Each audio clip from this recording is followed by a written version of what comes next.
The recent influx of unaccompanied children across the U.S.-Mexico border has invited very strong debate.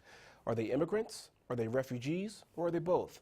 Hello, everyone, and welcome to Comcast Newsmakers. I'm Traynham, and I'm joined by Wendy Young, president of Kids in Need of Defense. Wendy, welcome to the program. Thank you. So most recently, obviously, we have heard, the viewers at home have heard of these hundreds, if not thousands, if not tens of thousands of children crossing the border, many of them unaccompanied, as I mentioned a few moments ago.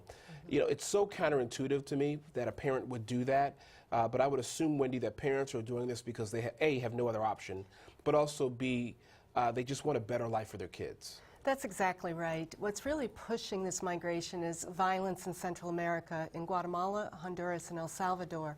And it's violence that's being inflicted specifically on children by gangs and narco-traffickers. So parents are making this very desperate choice of sending their children out because they fear that the risk of them losing their lives in their home country is greater than the risks they take on this incredibly dangerous You know, it's an interesting philosophical debate, as I mentioned a few moments ago. Are they immigrants? Are they illegal immigrants? Are they refugees? You know, there's this interesting legal and philosophical debate as to who are they? Right, right. Well, fundamentally, the difference between a refugee and an immigrant is a refugee is forced to leave their home country and immigrants leaving voluntarily. These children are really more refugee-like than they are immigrant-like. And I think what we need to do is really take we as Americans take the time to adjudicate their cases and figure out, do they need protection here in the United States and should they be allowed to remain, or should they be sent home, and can they be sent home safely? And it's part of a broader conversation about immigration reform in general. As you know, the last time we've had a robust immigration debate was back in 1986 when the Congress and then President Reagan signed that bill into law. So it's been a long, long time since we've revised our immigration laws. Clearly, we're in need of this conversation. Clearly, we have to update the laws to the current time. The question is, Wendy, is it going to happen in 2014 or 2015, or is this going to wait until perhaps the next president gets elected in 2016? Certainly, the sooner the better. We need an immigration system that's designed for the 21st century, and we don't have it right now. It's a system that's dysfunctional and broken, and we're seeing that as these children arrive, the pressures it's putting on the system's not strong enough to withstand this kind of migration movement.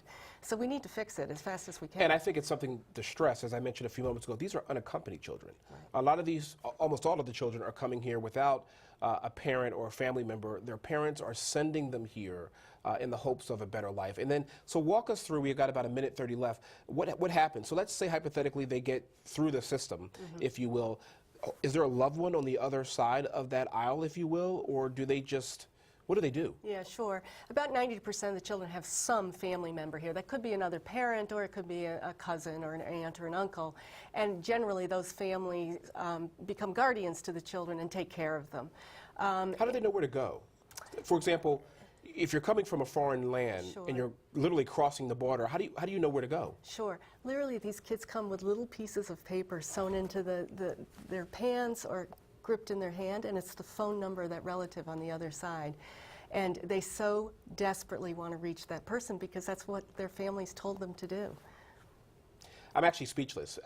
Again, it's just so counterintuitive to me that people would do this. But again, given the circumstances that they're under, they have no other choice. That's exactly right. Well, we do have a choice, and that is to the viewers at home and also to you, Wendy. What can we do to help? Is it calling our members of Congress? Is it lobbying the President of the United States about immigration reform? We've got about 20 seconds left.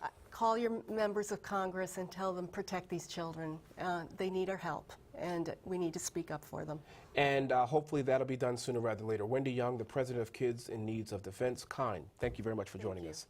And thank you for joining us for this edition of Comcast Newsmakers. I'm Traynham. Have a great day, everybody. We'll see you next time. Bye-bye.